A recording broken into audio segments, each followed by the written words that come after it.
नमस्कार दोस्तों, आपका फिर से स्वागत है पब्लिक सर्वेंट रूल्स के एक नए वीडियो में।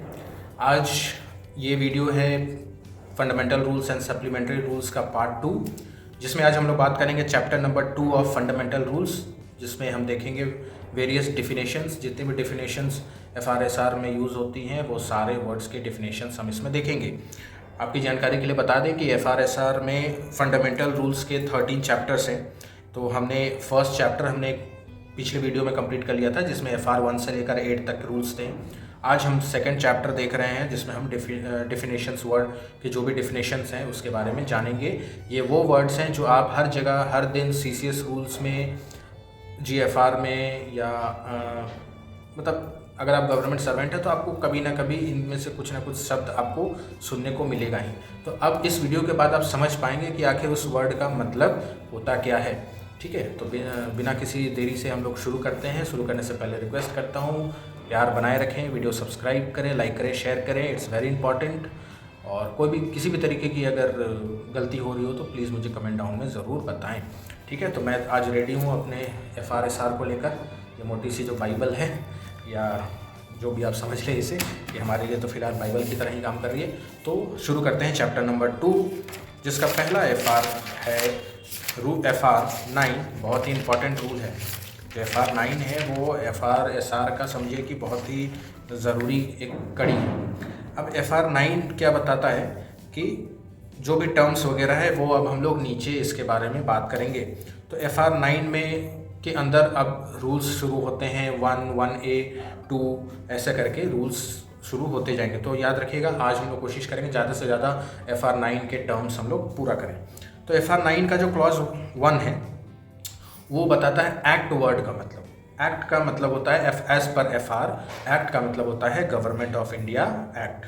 ठीक है, फिर रूल 1A क्या बताता है, एडमिनिस्ट्रेटर का मतलब।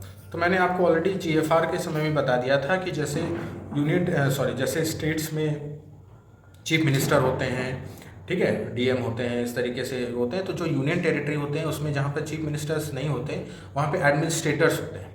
ठीक है, वो गवर्नमेंट जो प्रेसिडेंट होते हैं वो उनको नॉमिनेट करते हैं और वो as in a capacity of chief minister की तरह ही हल्का फुल्का है, सेक्रेटरी की तरह समझ लें, वो UT में काम करते हैं, यूनियन टेरिटरी में काम करते हैं। तो उसे ही हम कहते हैं एडमिनिस्ट्रेटर।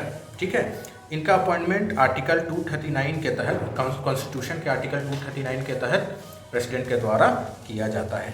ठीक है, तो ये रूल था 1A, जिसमें हमने बात किया एडमिनिस्ट्रेटर के बारे में। अब है रूल 1B, जिसमें हम बात करते हैं अलॉटमेंट। अलॉटमेंट वर्ड्स आप समझ रहे होंगे, क्वार्टर अलॉट किया जाता है, व्हीकल अलॉट किया जाता है। तो अलॉटमेंट का मतलब ये होता है कि गवर्नमेंट सर्वेंट को एक तरह की लाइसेंस मिल जाती है कि वो गवर्नमेंट प्रॉपर्टी को या तो वो रहने के लिए या रहने के लिए ही, नॉर्मली रहने के लिए वो तो या लीज में ले सकते हैं, रेंट पे ले सकते हैं। ठीक है, गवर्नमेंट प्रॉपर्टी को ये यूज़ कर सकते हैं और उसको कुछ वो पेमेंट उसके बिहाफ पर गवर्नमेंट को करेंगे। जैसे कि क्वार्टर अलॉट किया जाता है तो लाइसेंस भी ली जाती है। ठीक है, तो इसी तरीके से कोई प्रॉपर्टी मतलब एक बनी बनाई घर हो सकती है, जैसे हम क्वार्टर बोलते हैं, तो उसे आप रेंट के तरीके से यूज़ कर सकते हो। या कोई एक प्रॉपर्टी मतलब कोई फील्ड है जिसको आप लीज़ के तरीके से यूज़ करते हो लीज़ के लिए। तो ये इस सब में जो वर्ड यूज़ होता है उनका मतलब होता है अलॉटमेंट। FR9 का जो क्लॉज 2 है वो प्रिंटेड नहीं है, जो 3 है वो डिलीटेड है। 4 का मतलब क्या होता है, कैडर हमें जानने की ज़रूरत नहीं है सभी। 5वां जो है वो है कंपेंसेटरी अलाउंस। अब कंपेंसेटरी अलाउंस क्या होता है कि मान लीजिए कोई जो गवर्नमेंट सर्वेंट है वो किसी ऐसी जगह पर रहते हैं जहाँ पर कुछ स्पेशल चीज़ों की ज़रूरत पड़ती है। चीज़ों की ज़रूरत मतलब उनको ज़्यादा मेहनत लग रही है या बाकी नॉर्मल जगह से उनको ज़्यादा कष्ट हो रहा है। जैसे मान लीजिए कोई नॉर्थ के एरियाज़ में रह रहा है, कोई हिली एरियाज़ में, बहुत ज़्यादा हिली एरियाज़ में रह रहा है, वो बहुत ज़्यादा स्नो वाले एरियाज़ में रह रहा है। ठीक है, तो ऐसी जगह पर अगर वो ड्यूटी, जो कष्टदायक जगह होती है ना, जो बहुत टफ लोकेशंस होते हैं, तो वहाँ पर अगर वो काम कर रहा है तो गवर्नमेंट उन्हें क्या करती है, कंपनसेटरी अलाउंस देती है। इसके अंतर्गत क्या होता है, ट्रैवलिंग अलाउंस भी आता है, पर इसमें समटरी अलाउंस नहीं होता है, और ना ही फ्री पैसेज जो सी से एक कंट्री से दूसरे कंट्री मतलब इंडिया से बाहर जाने के लिए जो सी से फ्री पैसेज मिलता है वो भी इसके अंदर अंतर्गत नहीं होता है। तो कभी पूछा जाता है कि जो कंपनसेटरी अलाउंस होता है उसमें क्या क्या इंक्लूड होता है, तो उसमें आपको ध्यान देना है कि उसमें ट्रैवलिंग अलाउंस भी, सिर्फ ट्रैवलिंग अलाउंस इंक्लूड होता है। ठीक है, तो अब बात करते हैं FR9 का जो क्लॉज 6 है, जो कि बहुत ही इंपॉर्टेंट है। ड्यूटी का मतलब क्या होता है, वो ये पॉइंट इसे बहुत ही अच्छी तरीके से बताता है, जो कि आपको जाननी बहुत ज़रूरी है। अब ड्यूटी में क्या होता है, जैसे क्लॉज ए क्या बताता है कि ड्यूटी के अंदर क्या क्या इंक्लूड होता है। तो पहला, जो सर्विस आपने एज अ प्रोबेशनर की होगी, जब आप प्रोबेशन पे होंगे तो जो एज अ प्रोबेशनर आपने जो सर्विस की है वो ड्यूटी पे काउंट होती है। या जो अप्रेंटिसशिप जो करते हैं, जो अप्रेंटिस होते हैं, वो अपने अप्रेंटिसशिप की पीरियड के बाद अगर कंफर्म हो जाते हैं, परमानेंट एम्प्लॉय बन जाते हैं, तब वो जाकर वो पीरियड ड्यूटी की कहलाती है। अगर वो कंफर्म नहीं होते हैं, सिर्फ अप्रेंटिसशिप करके वो छोड़ देते हैं, तो उसे ड्यूटी नहीं कहा जाता है। ठीक है, दूसरा क्या होता है, ज्वाइनिंग टाइम। ज्वाइनिंग टाइम जैसे आप नाम से ही जानते हैं, किसी भी संस्था को ज्वाइन करने के लिए कुछ समय लगता है, जिसमें मतलब आप ट्रैवल करके जा सके, अपने सामान को ले जा सके, जो हम पढ़ेंगे कि मैक्सिमम 12 दिन की ज्वाइनिंग टाइम मिलती है। बेस्ड ऑन कितने किलोमीटर की डिस्टेंस है तो उसके हिसाब से ज्वाइनिंग टाइम मिलती है। ठीक है, ये उन्हें ही मिलती है जो एक गवर्नमेंट ऑर्गेनाइजेशन से दूसरे गवर्नमेंट ऑर्गेनाइजेशन में या तो डेपुटेशन पे जा रहे हैं या ट्रांसफ़र पे जा रहे हैं, ठीक है, या न्यू डिपार्टमेंट को ज्वाइन कर रहे हैं, है ना, मतलब न्यू पोस्ट के में उनकी ज्वाइनिंग हुई है, उन्होंने फॉर्म भरा था, एक पहले से वो गवर्नमेंट एम्प्लॉय थे, फिर उन्होंने दूसरे विभाग में फॉर्म भरा और फिर वहाँ पर ज्वाइन करने के लिए उनको जो ज्वाइनिंग टाइम मिलेगी उससे भी ड्यूटी माना जाएगा। ठीक है, तो ये तो दो मेजरली चीज़ थे। अब बी क्लॉज क्या कहता है कि कुछ कुछ ऐसी कंडीशन है जिसे भी गवर्नमेंट सर्वेंट को ड्यूटी की तरह ट्रीट किया जाएगा।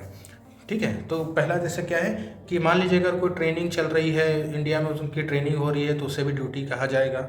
ठीक है, दूसरा क्या है कि मान लीजिए कोई स्टूडेंट है या कोई ट्रेनर है जो स्टाइफन में काम कर रहा है या कहीं यूनिवर्सिटी कॉलेज में ट्रेनिंग दे रहा है या कोई कोर्स कर रहा है, जो कोर्स कंप्लीट होने के बाद उन्हें गवर्नमेंट ऑब्जॉर्व कर लेगी या नौकरी दे देगी, तो उसे भी गवर्नमेंट बोलती है कि ये भी आपको ड्यूटी की तरह इसको ट्रीट करना है।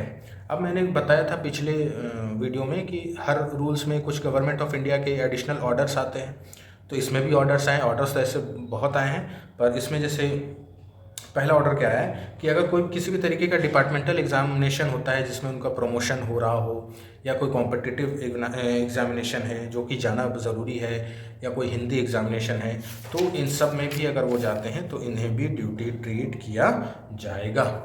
ठीक है, फिर इसी का जो सब क्लॉज 6A है वो बताता है फ़ी का डिफिनेशन। अब फ़ी क्या होता है, तो फ़ी एक गवर्नमेंट एम्प्लॉय की रिकरिंग या नॉन रिकरिंग इनकम हो सकती है, पेमेंट हो सकती है, सॉरी इनकम नहीं बोलेंगे उसको, पेमेंट हो सकती है कोई एक गवर्नमेंट सर्वेंट को, जो कि उनको ना कि कॉन्सोलिडेटेड फंड ऑफ इंडिया से या किसी स्टेट के कॉन्सोलिडेटेड फंड से, ठीक है, या किसी यूनियन टेरिटरी के कॉन्सोलिडेटेड फंड से, इन तीनों के कॉन्सोलिडेटेड फंड से उनको पेमेंट नहीं किया जा रहा है। ठीक है, वो उनको या तो गवर्नमेंट डायरेक्टली देती है या किसी इंटरमीडिएटरी के थ्रू एक पेमेंट देती है, वो रिकरिंग हो सकती है, मतलब हर काम पर उनको मिल सकता है। ठीक है, कुछ बढ़ता घटता रहेगा, या नॉन रिकरिंग हो सकती है, जैसे कभी एक स्पेशल काम अगर हुआ तो उनको वो फ़ी एक मिल गई। ठीक है, तो ये होती है फ़ी की डेफिनेशन कि एक पेमेंट होती है जो एक गवर्नमेंट सर्वेंट को मिलती है, जो कि वो किसी भी कंसोलिडेटेड फंड से नहीं मिलता है। वो या तो रिकरिंग हो सकता है, नॉन रिकरिंग हो सकता है, या तो वो डायरेक्टली गवर्नमेंट के थ्रू पेमेंट मिल जाए, या कोई बीच में अगर कोई इंटरमीडिएटरी है तो उसके थ्रू पेमेंट मिल जाए। पर उसमें क्या क्या चीज़ें शामिल नहीं होंगी, तो मान लीजिए कि अगर उनको गवर्नमेंट सर्वेंट को कोई प्रॉपर्टी से इनकम आ रहा है, या कोई शेयर से डिविडेंड रिसीव हो रहा है, या कोई उन्होंने इंटरेस्ट उनको सिक्योरिटीज़ वो शेयर मार्केट से अगर उनको कोई इंटरेस्ट रिसीव हो रहा है, तो ये सब जो अनअर्नड इनकम है, ठीक है, जो ये मतलब इन्वेस्टमेंट से जो इनको मिला है, वो उसे फ़ी नहीं माना जाएगा। दूसरा क्या है, अगर कोई कल्चरल एक्टिविटी कर रहे हैं, आर्टिस्टिक एक्टिविटी कर रहे हैं, ठीक है, कोई कहीं स्पोर्ट्स एक्टिविटी में काम कर रहे हैं एज एन एमेच्योर, और वहाँ से कोई अगर उनको इनकम मिल रहा है तो उसे फ़ी नहीं माना जाएगा। ठीक है, ये चीज़ ध्यान देना है। अब आता है क्लॉज 7। तो अभी तक हम लोग FR9 ही देख रहे हैं, तो उसी के क्लॉज 6 से अब आते हैं 7 बात करता है फॉरेन सर्विस के बारे में। बहुत इंपॉर्टेंट टॉपिक है फॉरेन सर्विस। अब फॉरेन सर्विस क्या होता है कि ये गवर्नमेंट सर्वेंट को पेमेंट मिलती है जो कि कंसोलिडेटेड फंड से नहीं मिलती है, किसी भी स्टेट, यूटी या कंट्री के, मतलब हमारे कंट्री के कंसोलिडेटेड फंड से नहीं मिलती है। वो बाहर से उनको पेमेंट मिलता है, जिसके लिए गवर्नमेंट अप्रूवल देती है कि इन्हें हम किसी दूसरे विभाग में भेज रहे हैं या किसी दूसरे कंपनी में भेज रहे हैं, ठीक है, फॉरेन सर्विस में, जहां इनकी सैलरी हम कंसोलिडेटेड फंड से नहीं देंगे। जिस कंपनी में जा रही है वो इनकी सैलरी देगी, और इस तरीके का जब गवर्नमेंट उनको सैंक्शन दे देती है तो वो फॉरेन सर्विस में चले जाते हैं, ठीक है। बस वही जानना है कि फॉरेन सर्विस वही होता है जिनको सैलरी किसी भी कंसोलिडेटेड फंड से नहीं आती, किसी दूसरे सोर्स से आती है। तो हो सके अगर वो यूनेस्को ऑफिस में डिप्यूट हो गए या किसी दूसरे प्राइवेट कंपनी में डिप्यूट हो गए, तो वहाँ से उनकी सैलरी वगैरह बनेगी, तो वो कहलाएगी उनकी फॉरेन सर्विस, ठीक है। क्लॉज 8 डिलीटेड है। क्लॉज 9 क्या है? ऑनोरियम की बात की है। अब ऑनोरियम क्या होता है? तो ये भी एक तरह का रिकरिंग और नॉन रिकरिंग पेमेंट होता है जो कि गवर्नमेंट सर्वेंट को दिया जाता है, पर ये पेमेंट स्टेट, यूटी या यूनियन के कंसोलिडेटेड फंड से ही दिया जाता है। किस लिए दिया जाता है? किसी तरीके का स्पेशल काम अगर उन्होंने किया है, ठीक है, जो ओकेजनल काम होता है उसमें अगर इन्होंने कुछ स्पेशल काम अगर किया है, जो एक होता है ना, कुछ एक स्टाफ होते हैं जो हिंदी टाइपिंग कर सकते हैं, तो ये कर सकता है, या कुछ डिसिप्लिनरी रूल्स में एज एन हेल्पर काम कर रहे हैं या सुपरवाइज़र काम कर रहे हैं, ठीक है, असिस्टेंट काम कर रहे हैं, तो इसके लिए उसको कुछ ऑनोरियम मिल गया। या कोई as a disciplinary authority allot हो रहे हैं, सॉरी IAPA इंक्वायरी अथॉरिटी और प्रिसाइडिंग ऑफिसर अगर हो रहे हैं, मतलब नॉमिनेट हो रहे हैं, तो उन्हें भी ऑनोरियम मिलता है जो कि गवर्नमेंट कंसोलिडेटेड फंड से देती है, और वो उनको एक स्पेशल काम के लिए जो ओकेजनल हो सकता है या बीच बीच में कभी ज़रूरत पड़ रही हो, तो उस तरीके के काम के लिए अगर लगता है कि ये स्टाफ को हम ये एडिशनल काम दे सकते हैं, तो उसके एवज में गवर्नमेंट उसने ऑनोरियम भी देती है, ठीक है।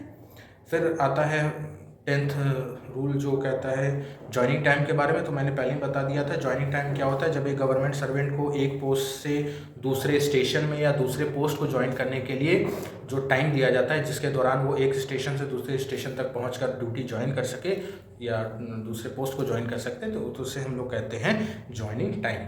इसका जो क्लॉज 11 है वो डिलीटेड है। क्लॉज 12 क्या कहता है? Leave salary. लीव सैलरी से नाम से ही पता चला, जब आप लीव में हो तो उसमें जो सैलरी होगी वो क्या होगा? तो लीव सैलरी का मतलब वही होता है जो सैलरी, जब स्टाफ लीव पर हो तो उस समय जो उसको सैलरी मिल रही है उसे कहते हैं लीव सैलरी। 13 पॉइंट बात करता है लीन के बारे में, जो हम लोग नेक्स्ट वीडियो में बात करेंगे। मैं चाहता हूँ आप लोग नेक्स्ट वीडियो में मेरे साथ बने रहें, क्योंकि जो लीन टॉपिक है वो बहुत ही ज़रूरी टॉपिक है, बहुत लोग इसे समझ नहीं पाते हैं, इसलिए मैं एक डेडिकेटेड वीडियो सिर्फ लीन के लिए बनाऊंगा, जो कि होगा नेक्स्ट वीडियो। आज की वीडियो के लिए इतना ही। होपफुली मुझे लगता है वीडियो ज़्यादा लंबी नहीं होगी, और कुछ भी समझ में ना आया हो तो प्लीज़ कमेंट डाउन करें, अपने चैनल को सब्सक्राइब करें, लाइक करें, शेयर करें, और आज के लिए बस इतना ही। धन्यवाद।